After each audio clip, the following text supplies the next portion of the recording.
El viento llevaba ceniza y palabras rotas cuando Sofía Ramírez salió de la casa que ya no la contenía. Tras la puerta cerrada por la hacienda quedaba el montón de sueños que su esposo había dejado en la tierra, y la promesa rota de un techo que ahora era de Vargas. Sofía cargó a Miguel en el pecho, ató a Carlitos con una manta al costado, guiñó a Elena que volvía a mirar la huella del padre en el polvo y apretó la mano de Diego hasta sentir los nudillos ceder. Caminó sin volver la vista. La frontera se extendía como una lengua seca, y atrás quedaban la placa oxidada del rancho, el corral vacío, el grito apagado de las cabras. Si esta historia te toca, te invito a quedarte hasta el final. Suscríbete al canal y activa las notificaciones para no perderte las historias que nos recuerdan que la esperanza se reconstruye a cada paso. Dale like si quieres que más personas conozcan el viaje de Sofía y su familia.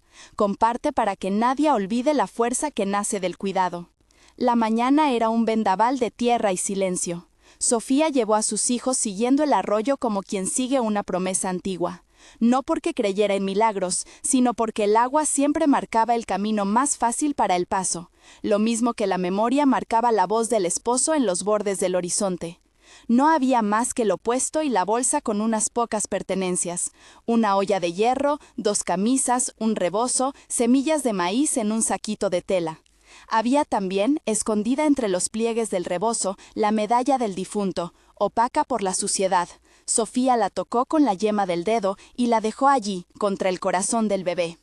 Los primeros días fueron de marcha y cuentas pequeñas. Buscaron sombra bajo los cardos, recogieron chícharos secos en senderos olvidados para darles un poco de sustento a los niños.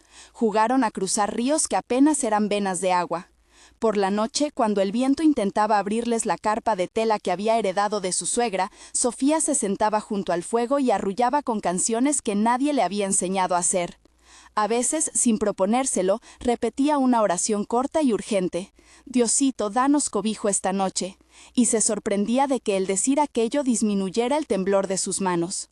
Un día, cuando la familia se había internado más a la línea de Encinares y Monte Bajo, encontraron la cabaña. No era más que un pedazo de techo sostenido por tablas, con una chimenea que había visto mejores inviernos y con una puerta que se negaba a cerrarse del todo. Al abrir la puerta, el olor a humedad y a madera vieja los recibió como un viejo conocido. Sobre la mesa había marcas de taza, las paredes guardaban huellas de manos y bajo una alfombra de lana se adivinaba un piso de madera con una losa suelta que alguien, hacía no mucho, había usado para esconder algo. Sofía pensó en quedarse. La cabaña estaba en una vaguada que ofrecía agua y fruto de caza en las cercanías. Además, tenía una chimenea que aún respiraba brasas delgado y dormidas. No era el rancho, pero era un techo que no pedía cuentas. Con trabajo dispusieron un rincón para los niños, colgaron la olla, barrieron con las manos, y por primera vez en semanas, Sofía sintió un alivio que no era culpa, sino permiso.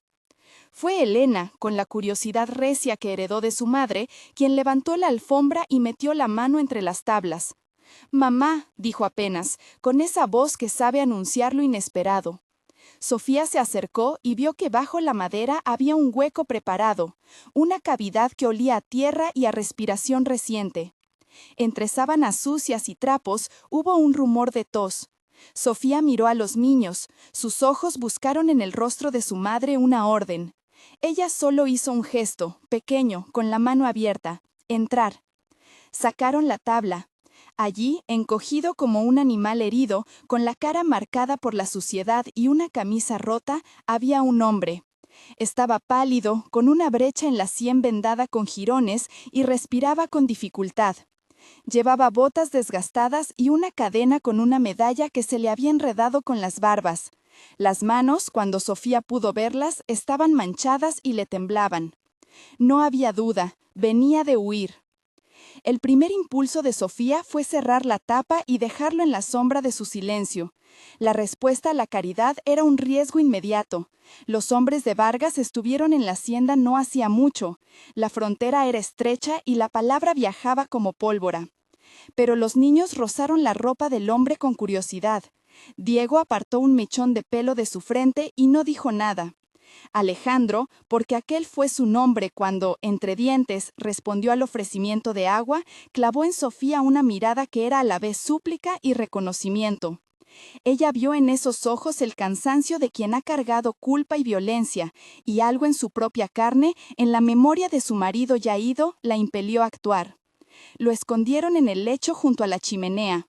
Sofía raspó la herida con agua caliente, calmó la fiebre con compresas y le ofreció pan remojado en caldo. Él aceptó sin preguntar, y cuando la luz del día se fue, comenzó a hablar en voz baja, apenas para que los niños no despertaran. Me llamo Alejandro, fui rastreador, antes. Había una pausa larga, como si sacar el pasado desatara otra pieza de dolor. Hice cosas, me equivoqué, me alejé por eso, me buscaron. La palabra quedó fluyente y fría. Sofía lo miró, atenta. No necesitaba saber los detalles que herían para juzgar. La frontera enseñaba a desconfiar, sí, pero también a medir el daño por la posibilidad de reparación. No estamos para juicios, dijo ella, con una voz que no quiso sonar dura. Tenemos hambre y techo para dividir. Te curaremos un día más y luego verás qué hacer. Alejandro cerró los ojos con la fatiga de quien no supo recibir compasión sin culpa. Los días siguientes se convirtieron en un sencillo y tenso ritual. Sofía se levantaba temprano con el agua en la jarra y preparaba la olla. Donde antes hubo silencio, ahora había cuidado con horarios. Administrar una pomada para la herida, limpiar la madera con clavo caliente para evitar infección, guardar leña y cercar el lugar con trampas rústicas para que ningún animal se atreviera a rondar. Alejandro, en su debilidad, observaba y aprendía las rutinas, pero cuando la noche lo permitió, devolvía el servicio. Le contaba a Sofía cómo leer las huellas de los hombres que acechan, enseñaba a Diego a no dejar migas que delaten un paso, mostraba a Elena cómo esconder la ropa para que el olor no dijera que allí había gente. Entre ellos se fueron tejiendo palabras que no eran promesas, sino mapas. Sofía aprendió que Alejandro había sido alguacil de un pueblo cercano, que un día habían acusado a su compañero de traición sin pruebas, y aquella acusación había corrido como rastro de pólvora, hasta limpiar su nombre con sangre ajena. Alejandro habló de noches en las que tuvo que escoger entre obedecer órdenes que no creía justas y salvar a quienes aún era capaz de salvar. La culpa le pesaba como una piedra en el estómago. Sofía, que había conocido la pérdida y el juez de la soledad, supo medir en silencio la verdad de aquel hombre. No era un santo, pero tampoco era un monstruo. Había heridas y arrepentimientos, y en el conjunto de las cosas eso bastó para que ella decidió. El primer gesto consciente de alianza fue simple. Alejandro se ofreció a vigilar la entrada mientras Sofía dormía con los niños. La noche en la estancia era larga y el frío cortaba la tela de la piel. Él tomaba el puesto en la pequeña hendidura de la puerta y desde allí su sombra era un muro. A la medianoche, cuando el viento pegó un empujón más fuerte, Sofía despertó para verlo allí, erguido, con la mirada clavada en la loma del bosque. Le pasó una manta a los niños y sin ruido le tocó la mano. Fue una caricia breve, sin palabras. Ambos sabían que la cercanía era ya una construcción peligrosa pero necesaria. Siguieron días de cuidado y de prueba. Alejandro, ya con fuerzas, empezó a salir a recoger leña hacia el monte bajo. Volvió con historias de huellas recientes, botas con suela marcada, olor aguardiente en la tierra, un rastro que no se podía negar. Vargas no era un rumor ya, era un nombre que se pronunciaba con el cuchillo en la boca. Sofía escuchó y sintió el miedo antiguo subiendo por la columna, un frío que se mezcla con la ira. No vendrán si no saben que estamos aquí, dijo Alejandro en voz baja, pero si saben, vendrán decididos. Sus palabras no eran una amenaza, sino una advertencia aplicada a la lógica del terreno. En aquella frontera, la intrusión de hombres con nombre propio significaba que no venían por botín, sino por algo o alguien. Sofía pensó en partir, en buscar otra cabaña más lejos, en internarse con sus hijos en cerros que nadie recorría. Pero había huellas que la vida le había enseñado. Moverse sin rumbo era igual a exponerse, quedarse y protegerse también. Finalmente, acordaron un plan. Vigilar, aprender a leer los pasos, proteger a los niños y si la amenaza se volvía inminente, huir hacia el arroyo donde don Esteban, un anciano que vivía en una cueva, había ofrecido en el pasado refugio a quienes cruzaban por su territorio. Don Esteban era un hombre de pocas palabras y muchas manos. Su ayuda era algo parecido a la providencia de la que hablaban las viejas del mercado, sin fanfarrias, la promesa de alguien que no pediría cuentas de por qué los corazones estaban rotos. La primera vez que fueron a ver a don Esteban, Alejandro acompañó a Sofía. Encontraron al anciano sentado en esa piedra grande que le servía de mesa, con una calavera de cabra asando lenta y el humo curvando historias en el aire. Don Esteban los observó con ojos que habían visto demasiadas caravanas pasar y pronunció su pequeño juicio. No te fíes del silencio, no todo hombre que llega calla por culpa. No hubo misericordia brusca, ni curiosidad moralizante, solo la nota práctica de quien sabe que en la frontera la prudencia es caridad. Ofreció leña, un poco de harina y un consejo. Que las niñas aprendan a escuchar la noche, que los niños aprendan a no dejar huellas que canten, y que vos, Sofía, recuerdes que proteger a los tuyos es también pedir ayuda. Esa noche, al regresar a la cabaña, Sofía imaginó el movimiento de Vargas y sus hombres como una sombra larga que ya empezaba a olerlos. Reforzaron las trampas alrededor de la cabaña, agujeros tapados con hojas, cuerdas que rompían ramas para hacer ruido y un aljibe disfrazado para que nadie supiera dónde estaba el agua. Alejandro enseñó a los niños a asirse del silencio, a moverse como quien no deja señales, y en el centro de todo eso, Sofía sintió una nueva autoridad prenderse en su voz, no la autoridad del mando, sino la que nace de la decisión de cuidar. Una noche, cuando la luna se escondía tras nubes de polvo, Elena despertó con el perfume de humo y el miedo en la garganta. Corrió a la puerta con el rebozo enredado y vio huellas en la tierra fresca.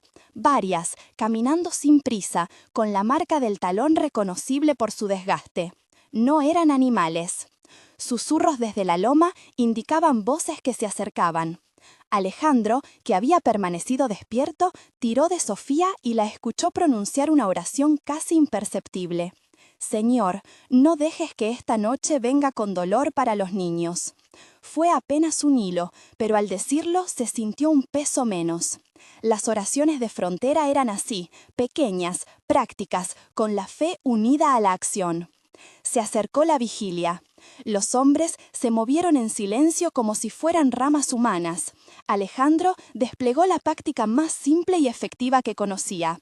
Dividieron las sombras para confundir, encendieron una fogata lejos de la cabaña para fingir presencia, mientras otros en fila se ocultaban en acechos. Sofía, con el corazón doblado y los niños escondidos, observó cómo su vida se volvía plan de guerra y de ternura a la vez. Las primeras sombras pasaron, olfatearon, tantearon y se fueron sin detenerse. Pero no todos. Una figura quedó a la distancia, inmóvil, observando la cabaña con la quietud peligrosa de quien espera que el animal salga de su madriguera. «Es Vargas», murmuró Alejandro, sin necesidad de confirmación. Había algo en la postura de aquel hombre que hacía vibrar la cuerda de la memoria. Era la calma que precede al ataque. Sofía sintió un frío que no era del viento. Había llegado la hora de decidir si se quedaban y enfrentaban lo inevitable, o si cedían a la retirada que podría ser, a su vez, una sentencia de persecución. Ella miró a sus hijos, contempló la carita de Miguel dormido, la respiración ligera de Carlitos, el abrazo cansado de Diego, la frente pequeña de Elena, y tomó una decisión que no necesitó palabras. Si la cabaña era el lugar donde aprenderían a ser más que víctimas, allí lucharían. Si el enemigo venía por compasión herida, responderían con precisión y no con la furia desbocada de quien no piensa. Si venía por la codicia, se disfrazarían de aire y desaparecerían cuando fuese prudente. Alejandro asintió, y en sus manos hallaba la ferocidad contenida de quien había sido rastreador. Supo entonces que la alianza, más que una confianza, era un pacto hecho con la vida de los niños. La noche se tensionó como una cuerda de arco. Del otro lado, los pasos regresaron y se multiplicaron, ahora más cercanos, ahora apenas modulados por la lengua de la tierra. Alguien murmuró desde la loma: «No os mováis, él está con ellos». La voz arrastró un rumor que hizo el corazón de Sofía temblar.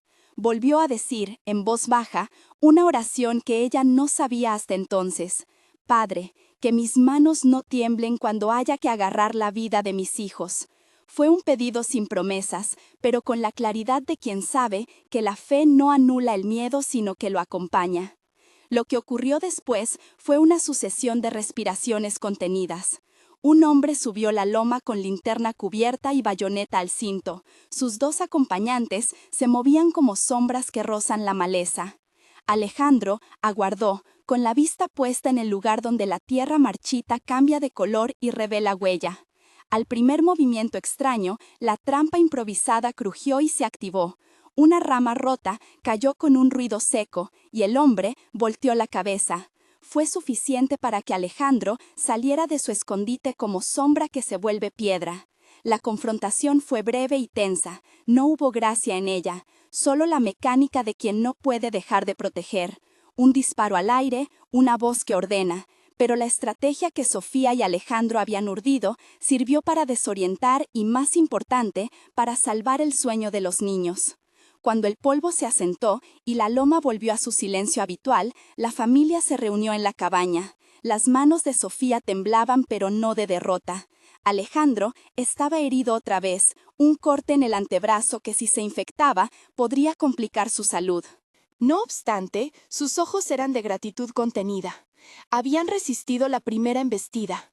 Pero el peligro no había acabado. Vargas no era hombre que renunciara a algo por una noche frustrada. Eso lo supieron todos en la cabaña cuando, al amanecer, hallaron nuevas huellas que no venían de la loma sino de la carretera. Hombres con caballos, con intenciones no de saquear sino de buscar. Sofía recogió a sus hijos, los puso a salvo detrás de una cortina de tela y los obligó a dormir con la ropa puesta. Pensó en don Esteban, en la promesa de su cueva, en la ayuda que podría dar una comunidad apenas sólida pero real. Alejandro, a su vez, habló de tácticas de ocultación y de rutas que nadie tomaba. Si tenemos que movernos, lo haremos en la noche sin luna. Si no, fortificamos y hacemos de la cabaña un nido que no sepan tomar. La decisión se iba a tomar en horas. El viento, que todo lo oye, pareció esperar con ellos. Mientras la tarde caía y la sombra de las encinas se alargaba, Sofía se encontró rezando con palabras que no esperaba. Diosito, guarda a estos míos, dame manos firmes y corazón claro. No fue una súplica teatral, sino el gesto sencillo de quien necesita sostén para poder sostener. Cuando cayó, Alejandro le ofreció su mano. En ella, Sofía percibió la posibilidad de algo que no sabía nombrar aún, no solo protección, sino compañía. Y en esa sensación tenue se abrió un espacio donde la esperanza, esa costurera paciente, comenzó a coser dos hilos rotos. Afuera, la loma mantenía su mirada. Adentro, la cocina olía a pan y a barro humedecido. El choque que vendría se acercaba, y con él la vieja pregunta de la frontera: ¿qué se defiende hasta el final y qué se deja partir para sobrevivir? Sofía pensó en la vida de sus hijos, en la memoria del esposo, en la medalla oculta junto al rebozo, y supo que cualquier decisión tendría un precio. Pero también supo que si la cabaña había servido de refugio para un hombre que había perdido su dirección, podría ser también el inicio de un hogar reconstruido. Esa noche, antes de que el viento volviera a traer olores extraños, Sofía se sentó junto a la chimenea. Alejandro, con el brazo vendado, talló una pequeña figura en un trozo de madera para Carlitos.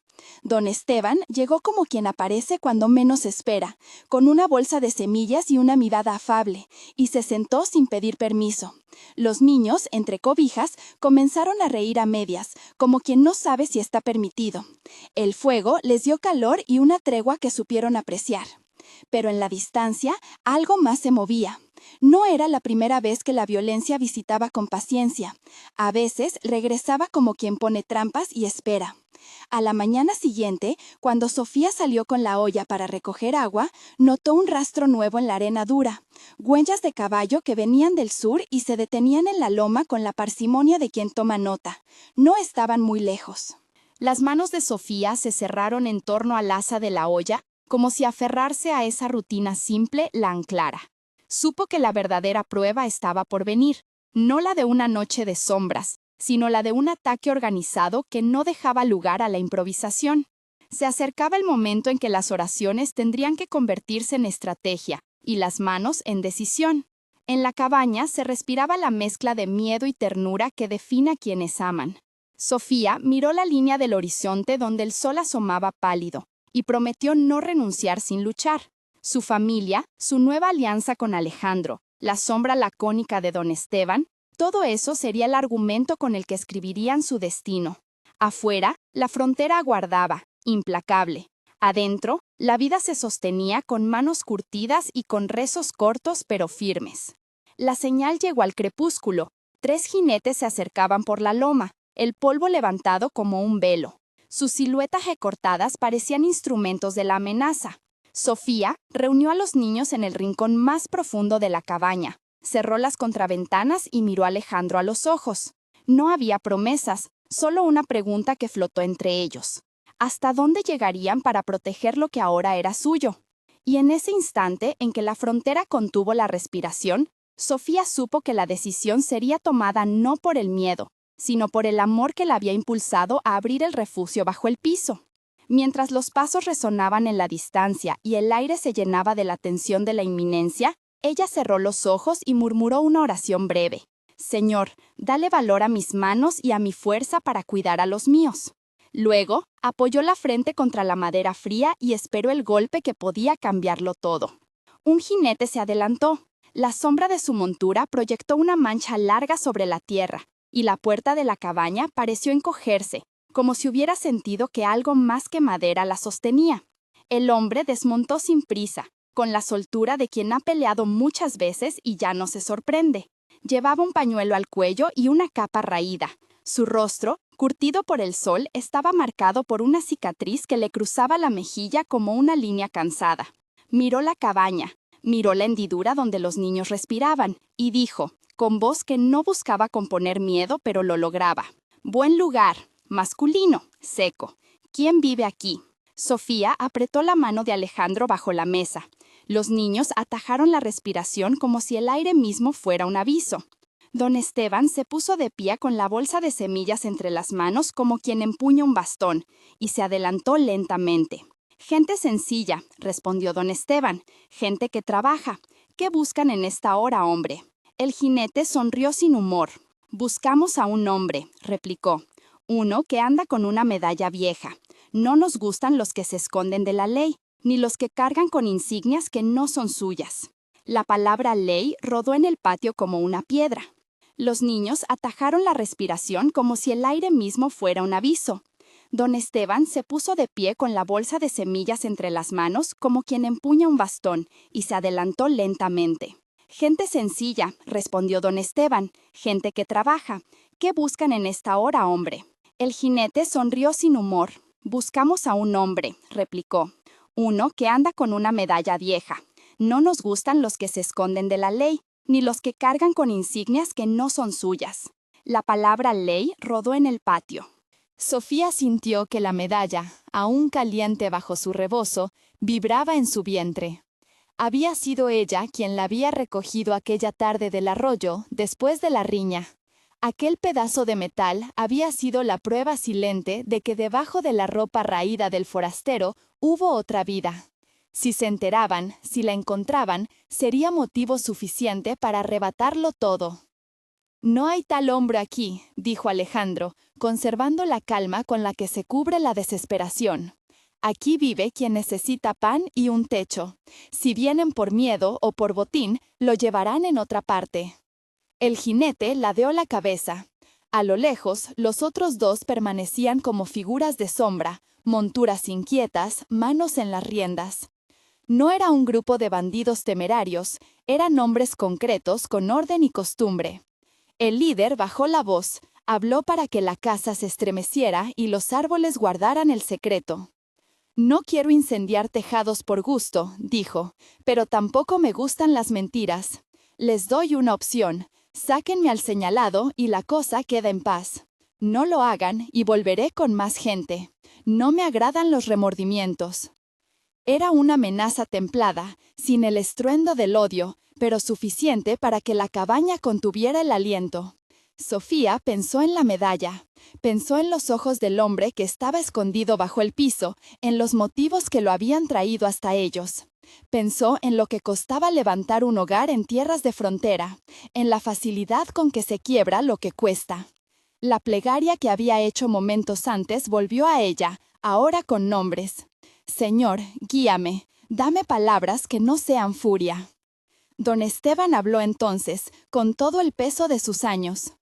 Si busca un hombre, propuso, lleve semillas y algo de sal. En tiempos de escasez, eso vale más que la sangre. No queremos problemas. El jinete la miró como si midiera si la propuesta era risa o astucia. Semillas no detienen a un capitán que cumple órdenes, dijo, pero la mujer tiene razón en una cosa. La gente que se arriesga por otros merece que se le tenga consideración. Deme 3 horas, vendré con un escribano y haré las cosas como es debido. No me gustan los atajos, pero no temo andar por ellos. Alejandro lo observó. La herida en su brazo dolía, la venda apretaba. Si aceptaban la espera, se darían tiempo para pensar, para quizá hacer lo que tantas veces en la frontera resultaba, ocultar, partir, perder. Si negaban, podían perderlo todo de inmediato. Miró a Sofía. En sus ojos vio la misma medida de cálculo y de entrega. No puedo darles 3 horas, contestó, y su voz, a pesar de la tensión, fue lo bastante firme para sostener un puente. Aquí hay niños, no podemos permanecer a merced de promesas que vienen de más hombres. Un murmullo, una carcajada baja entre los jinetes. La tensión se espesa como la niebla. El que parecía su jefe se acercó un paso más, hasta quedar casi frente al dintel. Entonces, dijo, háganlo fácil. Sáquenme al que llaman forastero y esto acaba. No lo hagan y juro que no volveré solo. Sofía sintió las palabras como un filo.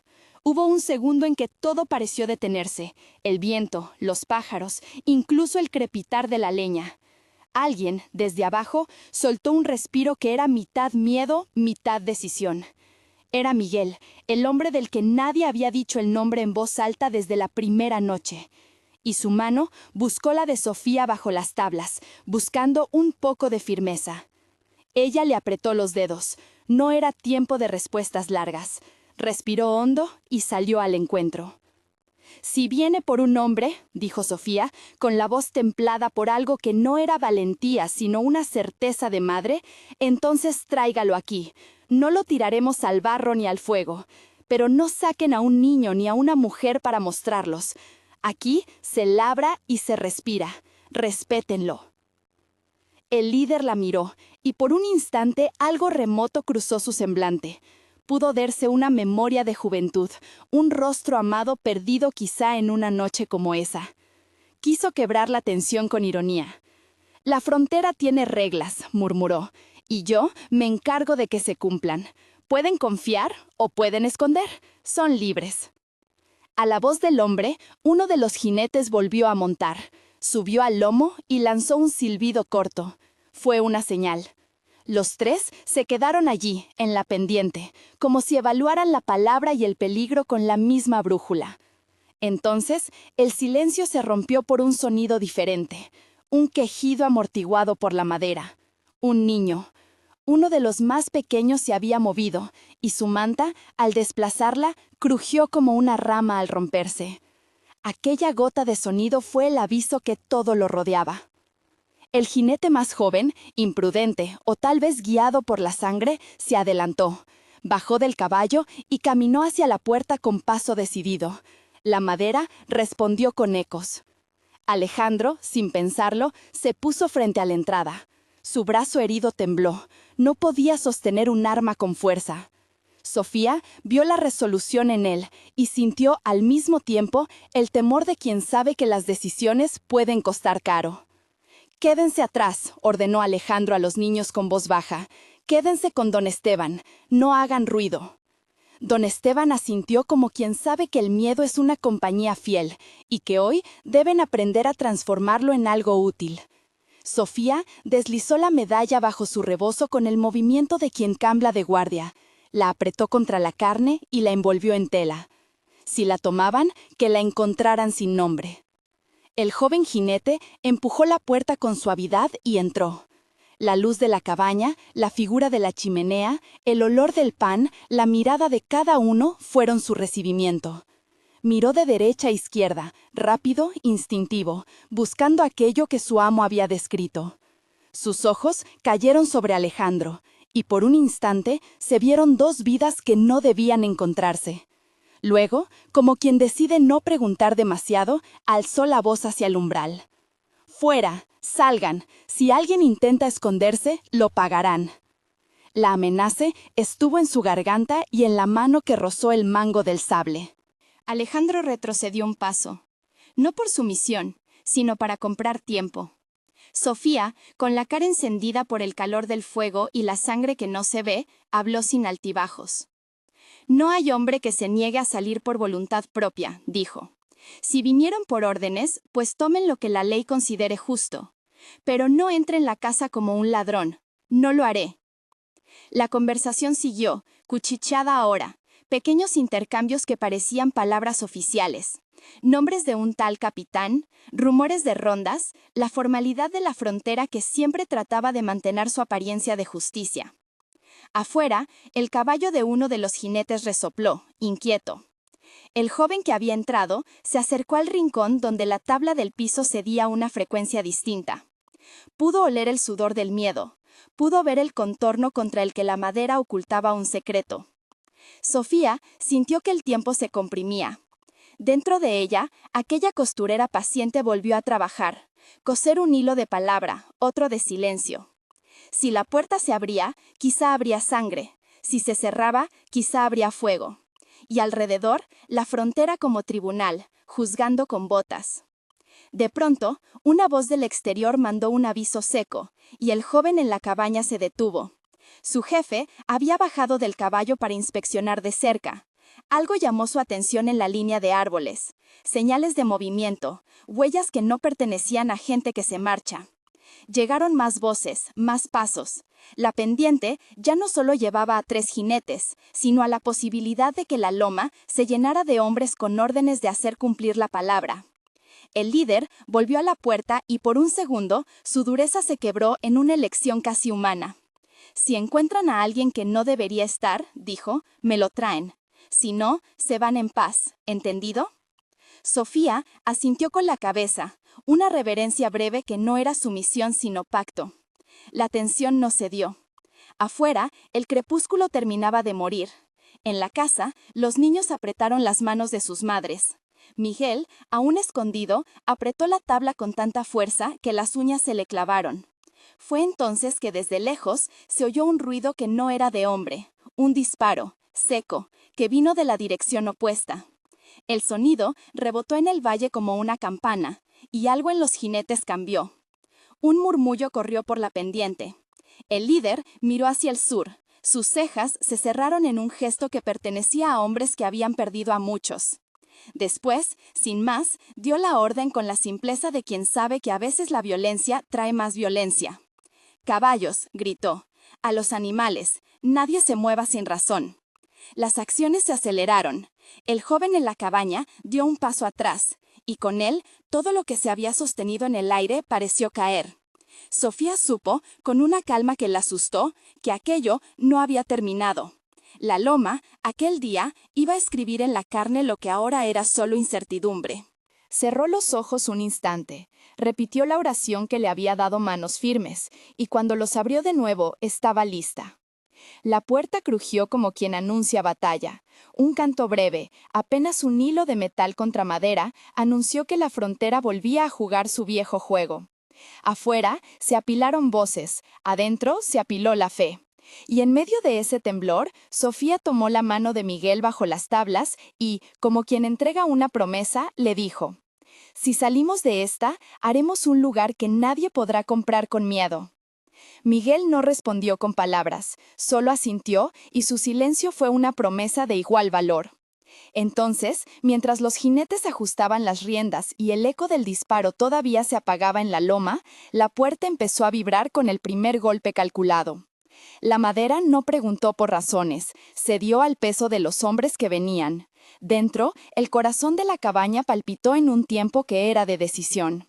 Afuera, la frontera se preparaba para reclamar lo que creyó suyo. Dentro, las manos se juntaron para resistir. Y en el aire, un grito que no fue solo de miedo ni de valentía, se elevó como una cuerda tensa. El golpe no fue el último, vino otro, más fuerte, y luego otro. La vieja cerradura, que había resistido tantas noches, comenzó a ceder. Sofía cerró los ojos y, por primera vez, no rogó, ordenó en su mente: proteger a los niños, proteger la medalla, proteger la memoria que había traído a aquel forastero hasta ellos. El presente exigía pago, y alguien tendría que darlo. Un olor a pólvora llegó, y con él la certeza de que la frontera no preguntaría mucho por motivos. La puerta tambaleó, y en el umbral la silueta de un hombre se recortó entre el polvo. Fue en ese instante cuando un niño, más valiente que su edad, se deslizó fuera del rincón y apareció ante la vista de todos con un pañuelo blanco en la mano. «¡Mami!», murmuró, con la voz afónica pero clara, «¡ya no puedo más!». El silencio regresó por un latido.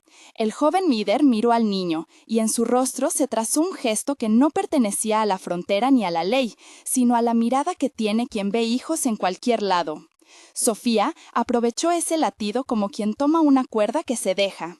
«No busquen guerra donde hay pan», dijo, con voz que ahora no tembló. «Si han de llevarse algo, llévenlo, pero dejen a los niños, dejen la chiquillería de arrancar hogares». El líder la estudió, luego lentamente levantó la mano y la bajó.